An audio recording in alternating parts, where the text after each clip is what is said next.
Лейла – живот, любов, справедливост е сериалът, който трябва да гледате. Турски сериал, който разказва драматичната история на млада жена, изправена пред предателство, любов и търсене на справедливост. Лейла губи майка си в ранна възраст и остава единствено с баща си. След като той се жени повторно, животът й се променя драстично.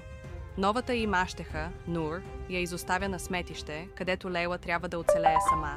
Години по-късно, тя се завръща с нова самоличност, решена да отмъсти на Нур. По пътя си обаче се сблъсква с неочаквани чувства и предизвикателства, които поставят на изпитание нейната решителност и сърце.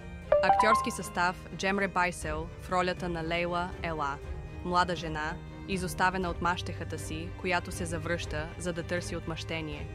Алперен Дуймас като Дживан, сирак, израснал на сметище, който познава живота във всичките му аспекти.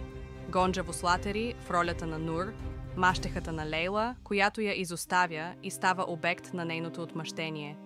Йигит Киразджи като Мали, съпругът на Нур и баща на Дживан.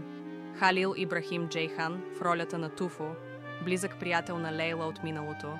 Интересни моменти. Сериалът е адаптация на бразилската теленовела Авенида Бразил, една от най-гледаните в историята на Бразилия.